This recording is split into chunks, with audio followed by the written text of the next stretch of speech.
Que el Señor les bendiga. Seguramente que todos sabéis que estamos en una semana que el mundo entero está celebrando la Semana Santa. Y se cree que son 7 días, supuestamente 7 días totalmente sagrados que la gente se dedican en todo. Ayer estaba viendo de un señor en África, vi un señor que era un señor bastante mayor, que le habían puesto en una cruz. Ya que hizo un comentario, pero pensé que Jesús murió a los 33 años, que hace un señor mayor ahí atado en la cruz. Y vi también en las Filipinas, sobre todo, ahí vi algunas tradiciones en Honduras de cómo se celebra esa Semana Santa y la locura que está detrás de todo eso. Aquí en España también vi a la Legión Española con un Jesucristo de no sé qué, que lo cargan y todo un escenario tan precioso, bonito, pero todo para nada, que no sirve para nada para Dios, porque a Dios no le agrada nada de eso. Vi a uno que le pusieron en una cruz y estaba tan alta la cruz y no sé por qué movían tanto y se salió cayendo desde arriba hasta el suelo. Tantas locuras vemos durante ese tiempo, todo en el nombre del Señor Jesús. ¿Acaso es lo que la Biblia nos enseña? ¿Acaso es lo que Jesús significa de verdad para nosotros? ¿Acaso es lo que Dios quiere que nosotros de verdad celebramos? ¿Quién es Jesús para ti? Hablo de para ti en persona, no para la iglesia, no. Para ti como persona, ¿quién es Jesús para ti? Es lo que vamos a intentar de ver a la luz de la palabra, que cada uno de nosotros tenemos que al final de esta enseñanza poder decir o poder contestar la pregunta, ¿quién es Jesús para mí individualmente? Porque todos conocemos de Jesús, hemos escuchado hablar de Él, hemos escuchado hablar ya que estamos viendo la Semana Santa, y tomando en cuenta, hermano, una cosa, que la Semana Santa en sí es una tradición de la iglesia. Supuestamente lo que estaba investigando ayer es que empezó con una, no sé si era una iglesia metodista, pero en el siglo III que todo eso empezó. Después lo adoptó la Iglesia Católica, después lo adoptaron muchas otras iglesias. Pero no hay ninguna porción en la Biblia que la palabra Jesús mismo nos enfatiza o que nos dice que debemos celebrar en la Semana Santa. No hay ninguna parte. No ocurre en la Biblia. ¿Qué quiere decir? El que lo celebre, pero no debe criticar o condenar a aquella persona que vive su vida, la persona cristiana, que para él todos los días son santos para un cristiano. No solamente una supuesta semana que hay que recordarse de la muerte de Jesús. El cristiano, desde el momento que se levanta de la cama, sabe que es por lo que Jesús hizo en la cruz que se levanta de la cama. Así que nosotros recordamos la muerte de Jesús todos los 365 días al año en nuestras vidas. Y vivimos conforme a la palabra del Señor Jesús todos los 365 días al año. Así que para el creyente no hay ningún día más santo que el otro. Pero si uno quiere poner una semana o un día más santo, pues que no juzgue a los que deciden que todos los días son santos. Fui atacado por algunos adventistas que me decían que nosotros no deberíamos congregarnos los domingos, que los que se congregan los domingos es la marca de la bestia, irán al infierno. Es simplemente porque no han leído Romanos capítulo 4, que lo pone bien claro. ¿Quién eres tú para juzgar el siervo de otro si decide que un día es más santo para él y tú decides otro día es más santo para ti? Que cada uno decide qué día quiere adorar al Señor, porque al fin y al cabo, hermanos, todos los días, hasta nuestras vidas, nuestras almas, le pertenece a Dios. Así que no hay ningún día más importante para Dios. Todos los días le pertenece a Él. Así que lo único que fuimos recomendados por el Señor Jesús para celebrar es la última cena, la Santa Cena, como la llamamos. Porque celebramos la Santa Cena como un recordatorio de la muerte y la resurrección del Señor Jesús. Es la única cosa que Él dijo a la iglesia de hacerlo en memoria de Él, como recordatorio por lo que le iba a pasar y lo que le pasó después. Así que algunos piensan que hay un día que es más importante. Romanos 14, 5 a 6, nos dice que ningún día es más importante. Si yo considero que el domingo yo me congrego, el que se congrega el sábado debe criticarme, porque para él el sábado es sagrado y para mí el domingo. Otras personas en otros países trabajan como los judíos. Los judíos tienen, su semana empieza con el domingo y acaba con el viernes, así que su último día de la semana es el sábado. Pero hay otros países, como Estados Unidos, que ellos trabajan los 365 días al año, las tiendas están abiertas en todo tiempo, no hay ningún día en sí, solamente los días nacionales que son festivos. Pero hay personas que se congregan los lunes, y esas personas es su día santo, es el día que deciden de congregarse. Así que todo lo que estamos viviendo ahora es un acontecimiento que de verdad ocurrió. Ciertamente hubo un tiempo antes de que Jesús fue crucificado. Hubo una semana que le fue bastante, una semana, puede decir que la semana de las más difíciles que él tuvo durante su tiempo aquí en la tierra. Fue una semana que sus amigos, uno de sus discípulos, los 12, le traicionó. Una semana donde vinieron a atraparle en el huerto de Getsemaní. Y todos los 11 discípulos que estaban ahí, hasta Pedrito, que decía, maestro, te voy a acompañar hasta la muerte, nadie me puede separar. Hasta Pedrito salió corriendo cuando vinieron a apresar a Jesús. Así que todos le abandonaron. Fue llevado ante su propia gente, el concilio de los judíos. Ante su propia gente, le acusaron falsamente y le entregaron a los gentiles romanos. Y fue crucificado falsamente por acusaciones falsas. Todo eso sí que ocurrió. Pero algunas cosas ocurrieron antes de que esa última semana que él vivió. Algo ocurrió en la vida de Jesús que nos lleva a preguntarnos, ¿quién es Jesús para ti? ¿Quién es Jesús para ti? Porque para mucha gente Jesús es Jesús. Puede ser el Jesús del vecino, Jesús González, puede ser el Jesús Villatoro, puede ser cualquier otro Jesús. Pero ¿quién es el Jesús que la Biblia habla?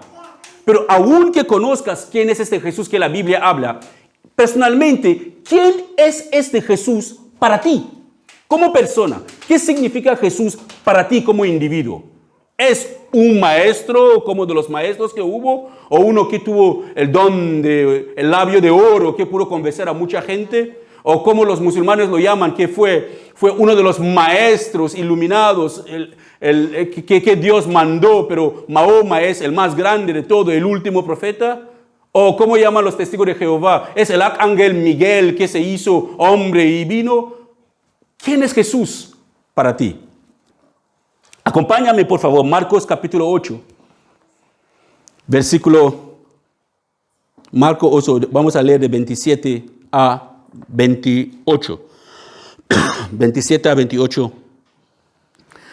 Pero quiero explicarles lo que ocurrió antes de este escenario. En Marcos capítulo 8, 27 a 28, vemos a Jesús antes de la entrada triunfal, antes de entrar a Jerusalén de una manera tan impresionante que la gente gritaba, Hosana, Hosana.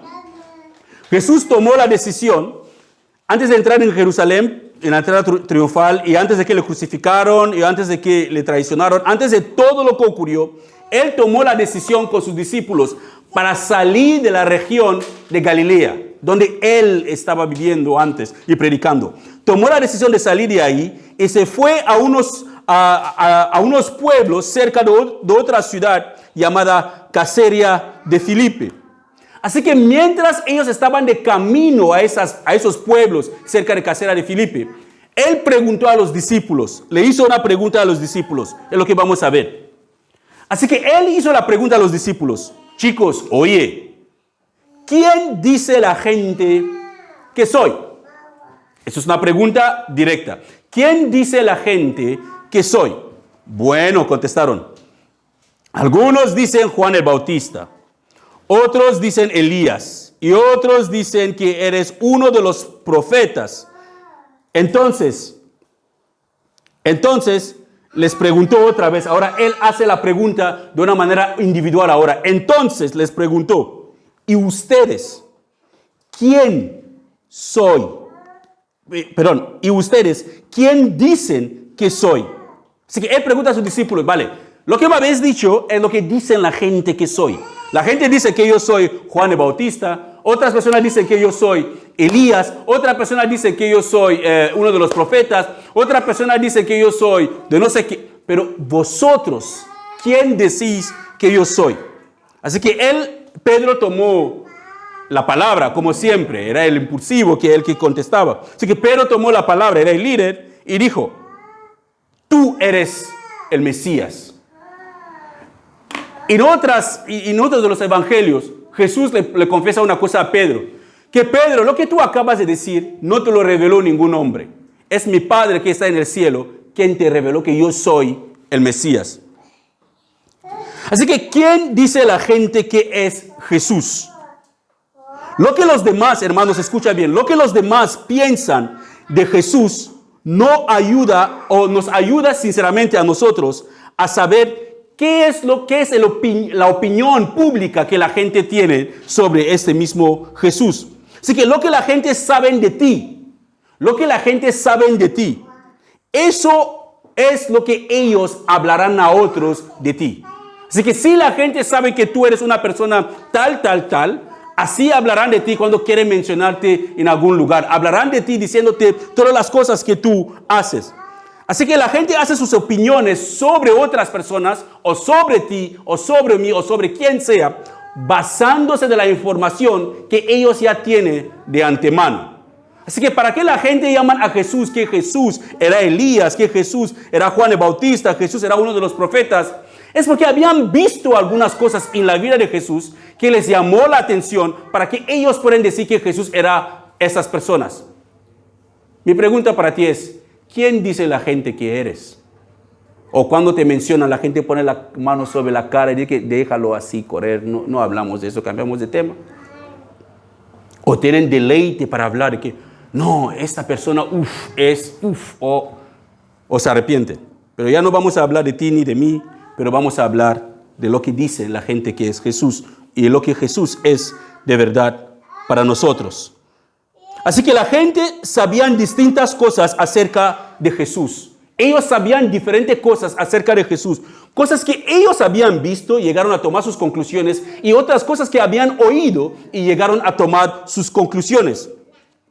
Juan el Bautista tenía otra opinión también de Jesús. Dice, y esas son algunas de las opiniones de personas. Juan el Bautista, en Juan capítulo 1, 29, llama a Jesús, dice, el Cordero de Dios que quita el pecado del mundo. Cualquier judío en este momento, cuando Juan dijo, he aquí el Cordero de Dios que quita el pecado del mundo, cualquier persona en este momento pudiera comprender qué significa el Cordero de Dios que quita el pecado del mundo. Porque Juan el Bautista mismo era judío y los judíos entendían exactamente lo que Juan el Bautista estaba diciendo cuando dijo, he aquí el Cordero de Dios que quita el pecado del mundo. Así que esa es la primera impresión que Juan el Bautista tenía de Jesús. Él tenía su impresión de quién es Jesús para él. Era el Cordero de Dios que quita el pecado del mundo. Había un hombre también llamado Nicodemo, un líder religioso y fariseo, que conocía a Jesús también. En Juan capítulo 3, versículo 2, vemos que Nicodemo se acercó a Jesús y llamó a Jesús, le dijo, le llamó Rabí. ¿Qué quiere decir? Maestro. Pero no cualquier rabí, que era un rabí enviado por Dios. Otra opinión de Jesús. Nicodemo pensaba que Jesús era un maestro enviado por Dios. Juan el Bautista sabía que Jesús era el Cordero de Dios que quita el pecado del mundo.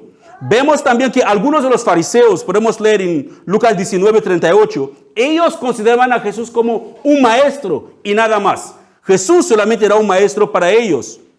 Un ciego, no solamente era ciego, era mendigo y ciego, llamado Bartimeo. Bartimeo vivía en Jericó y él conocía a Jesús como el hijo de David, según Marcos 10:46. Podéis ver diferentes opiniones, diferente percepción de Jesús o significado de Jesús que cada uno tenía sobre él, o opiniones diferentes que cada uno tenía sobre Jesús. Herodes Antipas lo conocía como Juan el Bautista resucitado. Podemos ver eso en Marcos capítulo 6, versículo 14. Así que podemos ver, hermanos, que cada persona tenía una opinión distinta de quién era Jesús para sí. Cada persona tenía una opinión distinta. Por eso Jesús preguntó a sus discípulos. Él les hizo la pregunta: ¿quién dice la gente que soy? Podemos estar aquí congregándonos lunes, martes, miércoles hasta domingo sin conocer a Jesús. ¿Es posible? 100% posible. Podemos congregarnos con la iglesia. Podemos tener una Biblia de la más grande de todas las versiones que existen, pero sin conocer al Jesús de la Biblia. Podemos llamar su nombre, podemos invocar su nombre, podemos orar a Él, pero sin tener ninguna relación ni conocerle en persona. Así que esas personas que hemos visto, todos ellos dieron diferentes opiniones sobre Jesús o lo que pensaban. Y los discípulos de Jesús también dieron diferentes respuestas sobre Jesús. Dice que algunos dicen que eres Juan el Bautista, otros dicen que él es Elías, otros dicen que eres uno de los profetas. Así que eso significa que podemos estar aquí congregándonos, pero que nosotros no conocemos a Jesús para nada. La pregunta es: ¿quién es Jesús para ti? ¿Quién es Jesús de verdad para ti? ¿Por qué estás aquí? ¿Por qué viniste? ¿Para pasarlo bien con tus amigos? ¿Para ver a la gente que hace mucho tiempo que no ves? ¿O viniste por alguien? Y si viniste por Jesús, mi pregunta es, chicos, presta atención, ¿quién es de Jesús para ti? ¿Quién es este Jesús para ti? Porque, hermanos, podemos tener una mala comprensión de quién es Jesús para nosotros. Y vivimos todas nuestras vidas pensando que conocemos a Jesús, pero que conocemos a un Jesús que es el vecino, a otro Jesús que predica a los testigos de Jehová, a otro Jesús que predica a los mormones, a otro Jesús que predican otras religiones, pero que no es el Jesús de la Biblia. Una mala comprensión de quién es Jesús, hermanos, es como caminando por la calle y encuentras a un ciego, que es ciego, mudo, es sordo, y te dice que es médico, y tú le dejas que él te opera. Así es vivir tu vida cristiana pensando que conoces a Jesús, que no tienes ninguna relación para nada con este Jesús. Y llega el momento preciso y te das cuenta que te has equivocado totalmente del Jesús que tú pensabas que conocían. Así que tener el conocimiento equivocado de quién es Jesús es la cosa más peligrosa que puede ocurrir a una persona. Pero bien peligrosa.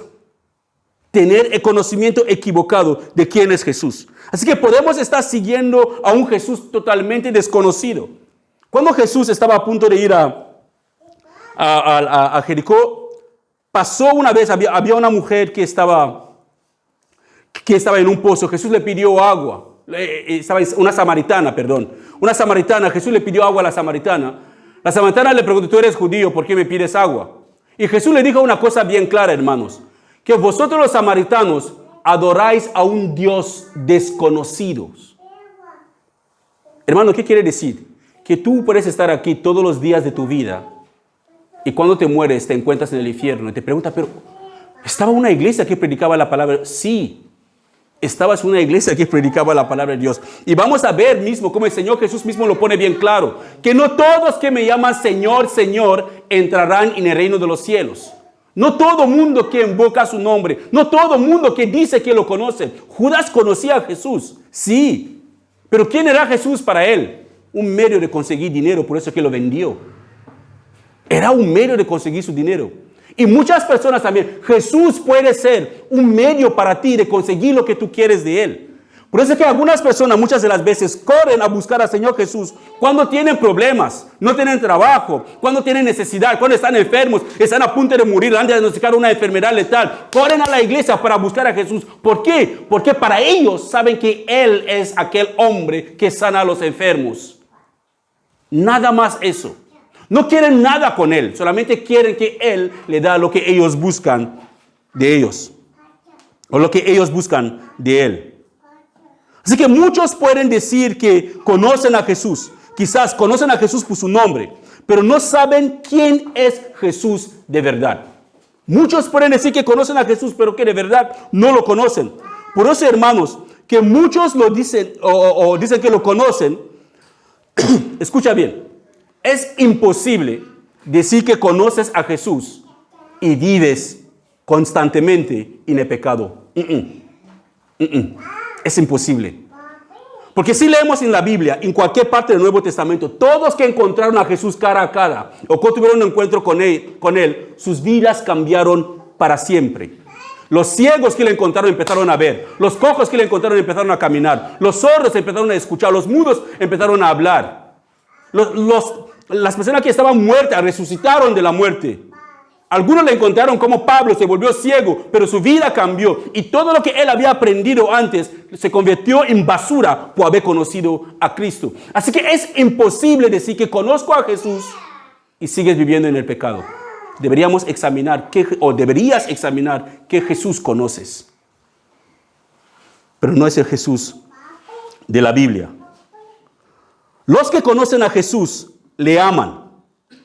No solamente le aman, pero viven conforme a sus enseñanzas. Las personas que conocen a Jesús aman a Jesús.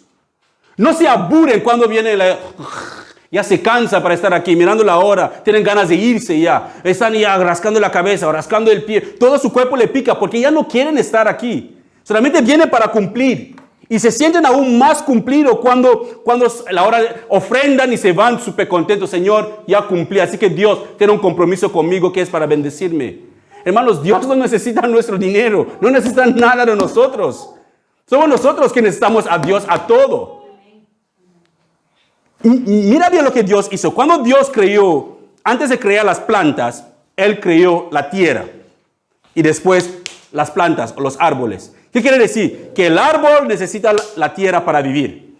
Antes que Él creó los peces o la vida marina, creó primeramente el mar. ¿Qué quiere decir? Que los peces o la vida marina necesita el mar o el agua para sobrevivir.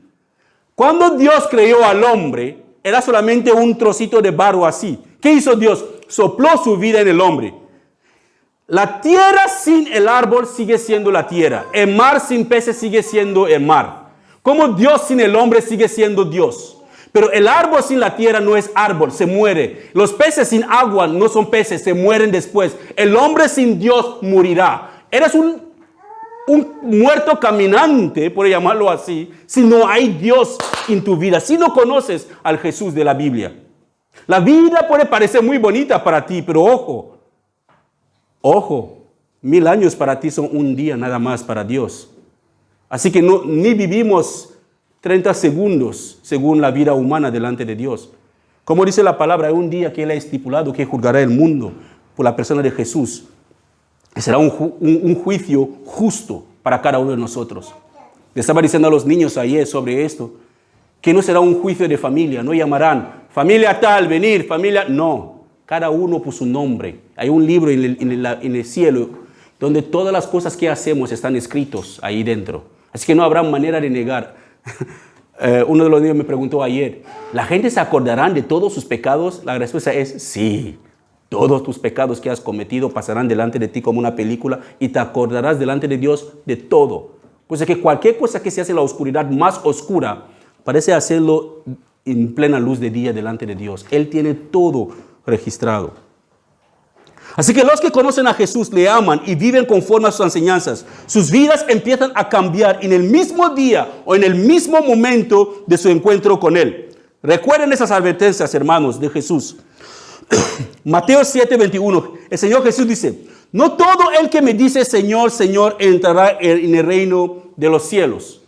Eso es espantoso, tenemos que entenderlo bien claro. Asusta cuando leemos algo así. Que no todos que le llaman Señor, Señor, entrará en el reino de los cielos. ¿Qué quiere decir? Que no todos que estamos aquí, levantando las manos, alabándole a Él, hablando en lenguas, si hay gente que habla en lenguas, o tirándose en el piso, los que se tiran en el piso, o no todos, pero hay una condición para poder entrar en el reino de los cielos. Él mismo lo pone, sino es Él que hace la voluntad de mi Padre que está en los cielos. ¿Conoces a Jesús? Si es sí o si es no, pregúntate si es sí. ¿Estás haciendo la voluntad de su Padre que está en el cielo? ¿O estás viviendo tu vida conforme a tu propia voluntad? Y le aseguro, hermanos, que nuestra conciencia nunca nos mentirá. Nos dirá exactamente si conocemos a Jesús y si estamos viviendo conforme a la voluntad del Padre o estamos viviendo nuestra propia voluntad. Así que no es suficiente conocer las obras de Jesús. No es suficiente. No es suficiente seguir a la multitud que siguen a Jesús. No es suficiente. Puedes seguir a la multitud, puedes estar en la mejor congregación posible, donde la gente habla solamente de Jesús, en la mejor congregación. Pero si tu relación con Jesús no es personal y firme, estás perdido o estás perdida. Totalmente perdido o perdida. Así que no debemos seguir a la multitud. Debes conocerle personalmente e íntimamente. Y Marcos capítulo 8, versículo 29. Que es la última parte, el versículo 29. Después de que Jesús pregunta a sus discípulos, ¿quién dice la gente que soy? Él hace la pregunta ahora a ellos individualmente, como Él nos puede hacer la pregunta a nosotros. ¿Quién dices tú que soy para ti? ¿O quién soy yo para ti? Entonces les preguntó, ¿y ustedes quién dicen que soy? Y Pedro tomó el micrófono, por hoy decirlo así, y contestó, tú eres el Mesías. Tú eres el Mesías. Eso quiere decir, hermanos, que Jesús está diciendo a sus discípulos que hace mucho tiempo, ya 3 años que yo ando con vosotros. Os he enseñado muchas cosas. Me habéis visto hacer muchas cosas. Pero no se basen solamente en los milagros que he hecho. Y ahora mi pregunta es, ¿quién soy yo para ti? Hermanos, quiero que reflexionamos y nos preguntamos, ¿quién es Jesús de verdad para ti? ¿Qué representa Jesús para ti? ¿Quién es Jesús sinceramente para ti? ¿Qué significa Jesús para ti? Algunos quizás dirán, es el Hijo de Dios, pero eso no contesta la pregunta. No solamente Jesús es el Hijo de Dios, eso no contesta la pregunta. ¿Quién es Jesús para ti? Jesús es el hacedor de milagros. Eso no es lo que contesta la pregunta. La pregunta fundamental, hermanos, que cada uno tenemos que hacernos, que tiene mucho que ver con nuestra fe y con nuestra salvación, es ¿quién es Jesús de verdad para cada uno de nosotros? ¿Quién es Jesús de verdad para cada uno de nosotros? Pedro tomó la decisión de contestar a esta pregunta y dijo, tú eres el Mesías, que significa que Jesús, tú eres el ungido de Dios. El Mesías, la palabra Mesías significa ungido de Dios. Tú eres el ungido de Dios. Tú eres el elegido de Dios. El que fue elegido por Dios para salvar al mundo, ofreciendo su vida como un sacrificio por los pecados de la humanidad. Seguramente que los que están haciendo la lectura diaria, seguramente que habéis leído sobre el sacrificio de pecado que se está haciendo, que los levitas tenían que hacer, y cómo esos sacrificios de pecado tenían que hacerse. ¿Sabes? Que tienen que traer el animal, se pone la mano sobre el animal, el que tiene que ofrecer su sacrificio, y de alguna manera se transfiere todo el pecado de la persona a ese animal, y hay dos animales más o menos que se traen. Uno va al desierto, que se lleva el pecado del pueblo, y el otro lo sacrifican y echa su sangre alrededor del altar, y lo echa un poquito sobre la gente y esas cosas. Eso, todo lo que estamos leyendo en Levítico, es una representación, una sombra de lo que Jesús tenía que cumplir en el Nuevo Testamento. Así que Jesús es este Cordero. Cuando Juan el Bautista dijo, he aquí el Cordero de Dios que quita el pecado del mundo, los judíos que le escucharon sabían exactamente qué hace un cordero cuando lo sacrifican. Es para quitar el pecado de la gente. Así que Jesús no era el Cordero de Dios que quitaba el pecado de los israelitas. Era el Cordero de Dios que quitaba el pecado del mundo entero. Así que el descendiente de la mujer es Jesús. Según Génesis, no sé si se acuerdan cuando estamos viendo, eso son con los niños, cuando estuvimos leyendo la creación. En Génesis capítulo 3, versículo 15, el Señor le dice a la mujer que uno de sus descendientes aplastará la cabeza de la serpiente. Ese descendiente es Jesús, hablando de la victoria de lo que Jesús tenía que hacer. Juan el Bautista llama a Jesús el Cordero de Dios que quita el pecado del mundo. Eso es como el Cordero, como os he dicho también.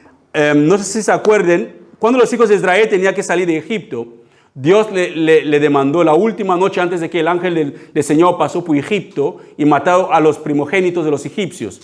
Dios demandó a los israelitas que tenían que cocinar o tenían que matar un cordero. Cada uno tenía que matar un cordero para una familia y usar la sangre de cordero con hojas de hisopo y ponerlo a los marcos de la puerta para que cuando pase el ángel del Señor por la noche, todo mundo que está en esta casa, en este momento, cuando pase el ángel, sobrevivirá. Así que esta sangre que está ahí representaba la sangre de Jesús, lo que Él tenía que hacer era como 400 años después, o no, casi 800 años después, Él vino a cumplir esa profecía o esa representación de lo que Dios estaba enseñando a los hijos de Israel en Egipto.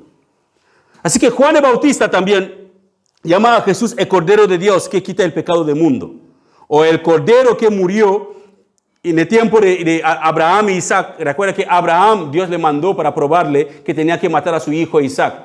Abraham llevó a su hijo, preparó el altar, todo, a punto de apuñalar al muchacho. El Señor dijo, no hagas daño al muchacho, déjale vivir. ¿Y qué hizo el Señor? El Señor le ofreció un cordero, de que mata al cordero que muere en lugar de tu hijo. Así que Dios siempre ofreciendo el cordero para sacrificar, tal como ofreció a su hijo, así siempre ha ofrecido la posibilidad para nosotros de ser salvos. Así que, hermanos, si una persona termina en el infierno, es totalmente porque ha rechazado la salvación de Dios. Si una persona acaba lejos de Dios, muere y que acaba en el infierno, es simplemente porque rechazó la salvación de Dios que está en Jesús. Es como alguien que no sabe nadar. Si le tiran un salvavidas, ¿qué pasará con él? Hay dos opciones: lo coge o te ahogas por orgullo porque no quieres cogerlo. Mucha gente se ahogan por orgullo porque piensa que Jesús no es suficiente para salvarles, que ellos mismos se pueden salvar. Así como Jesús es el Cordero del mundo que quita el pecado, Él cargó sobre sí, hermanos, nuestras debilidades.